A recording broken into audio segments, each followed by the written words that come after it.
Israel और Iran की इस लड़ाई को देखकर ऐसा लगता है जैसे भारत और इजराइल ने एक ही फॉर्मूला अपनाया था, एक ही रणनीति अपनाई थी, लेकिन भारत ने एक जगह चूक कर दी थी। जानेंगे क्या कहा जा रहा है और क्यों कहा जा रहा है कि पॉपी मिसाइलों ने दोनों ही देशों को बड़ी मदद दी है। जानेंगे तो वहीं दूसरी तरफ मोसाद ने वीडियो जारी करके सबूत भी दिखाया है भारत की ही तरह। जानेंगे जियोपॉलिटिक्स में क्या कुछ चल रहा है। हमेशा की तरह वर्ल्ड मिरर के इस एपिसोड में जानने को मिलेगा बहुत कुछ। आइए जानते हैं इन खबरों को विस्तार से। स्क्रीन पर एक ट्वीट देख रहे हैं, डोनाल्ड ट्रंप का ये ट्वीट है। इजराइल के हमलों के बाद अमेरिकी राष्ट्रपति डोनाल्ड ट्रंप ने ईरान को चेतावनी दी है।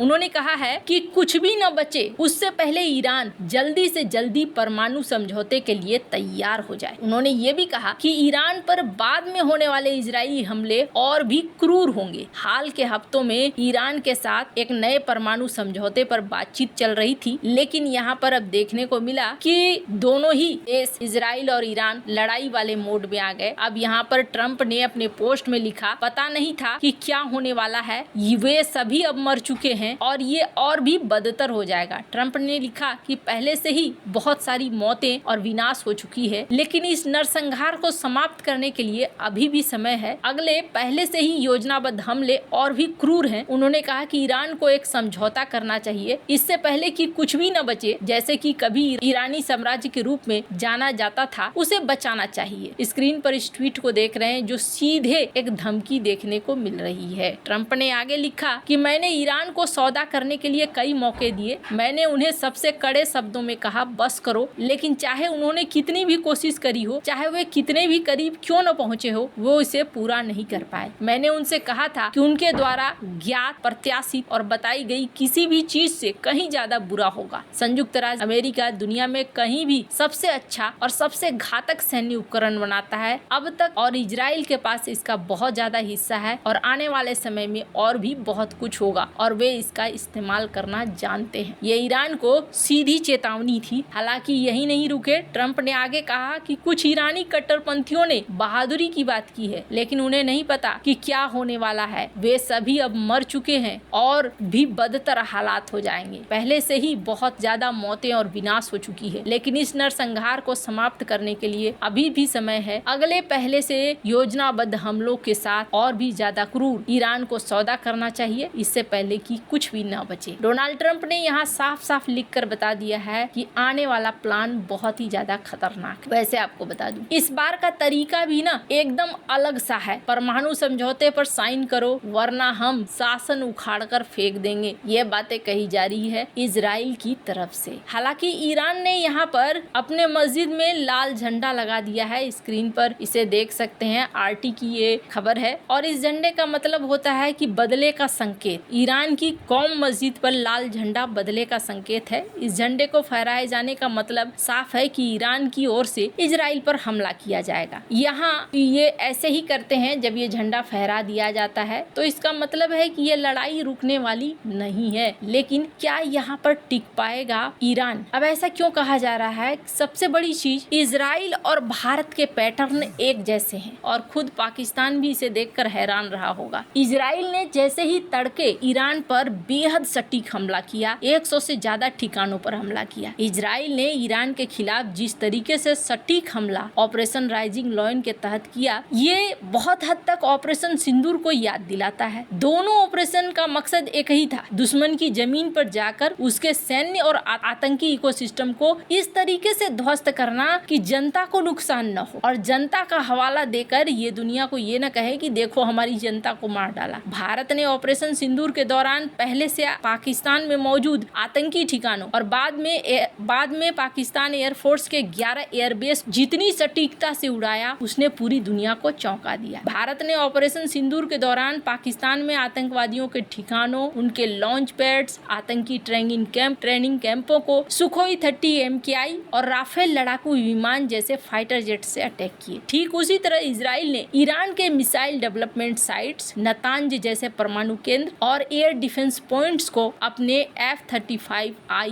आदिर F-16I सूफा से तबाह किया। भारत ने पाकिस्तान के खिलाफ प्रिसीजन बमों का इस्तेमाल किया था, जबकि इजराइल ने ZBU-39 SDB, JDM और M120 एमराम जैसी एडवांस एयर टू ग्राउंड और एयर टू एयर म्यूनिशंस का इस्तेमाल किया। अब यहाँ पर कहा जा रहा है कि इजरायली वायुसेना के F-16D लड़ाकू विमानों ने पॉपी मिसाइल्स को लॉन्च कर ईरानी रडार को ध्वस्त किया, जबकि भारतीय वायुसेना ने भी कथित तौर पर पॉपी मिसाइल से ही शुक्र में पाकिस्तानी वायुसेना के TPS-43J रडार को नष्ट किया था। यानी दोनों देशों की वायुसेना एक दूसरे के रणनीति और हथियार को साझा करते हैं। आपको बता दूं, पॉपी मिसाइल को इजराइल ने ही डेवलप किया है और ये एक शक्तिशाली एयर टू सरफेस मिसाइल है जो अपनी सटीकता, लंबी रेंज, भारी वॉरहेड क्षमता के लिए जानी जाती है। इसे इजराइल एयर स्पेस इंडस्ट्री ने विकसित किया है और इसे अमेरिकी एयरफोर्स भी इस्तेमाल कर चुकी है। ये मिसाइल 340 से 450 kg के हाई एक्सप्लोसिव लेकर उड़ान भरती है और bunker, airbase, shelter, hanger, command centre, radar को उड़ाने की क्षमता रखती है। हालांकि दोनों देशों के ऑपरेशन में एक बड़ा अंतर है कि भारत ने अपनी सीमा पर रहते हुए पाकिस्तान में आतंकी ठिकानों पर सटीक हमले किए, जबकि ईरान पर हमले के लिए इजराइल ने 200 लड़ाकू विमानों को भेजा। इसकी बड़ी वजह यह है कि पाकिस्तान भारत का पड़ोसी देश है और तमाम आतंकी ठिकाने भारतीय वायुसेना के लिए अपने क्षेत्र में रहते हुए ही निशाने पर थे, जबकि ईरान इजराइल से काफी दूर है। इजराइल अपनी जमीन से लड़ाकू विमानों के जरिए ईरान पर हमला नहीं कर सकता है, लेकिन इन दोनों ऑपरेशनों की एक बड़ी समानता है इनकी टाइमिंग, सटीक इंटेलिजेंस। भारत ने सैटेलाइट और इंटेल से टारगेट वेरीफाई किए, वहीं इजराइल की खुफिया एजेंसी मोसाद ने और एयरफोर्स ने इंटरनल और अमेरिकन इंटेलिजेंस नेटवर्क के माध्यम से ईरान के टारगेट्स को पहले से ही पहचान कर रखा हुआ था। अब यहाँ पर दोनों देशों की रणनीतियां बहुत ज्यादा मिलती जुलती हैं। वहीं एक बार फिर से ये देखने को मिला कि पहली बार मोसाद ने यहाँ पर साझा किया है एक वीडियो को और साझा करते हुए अपने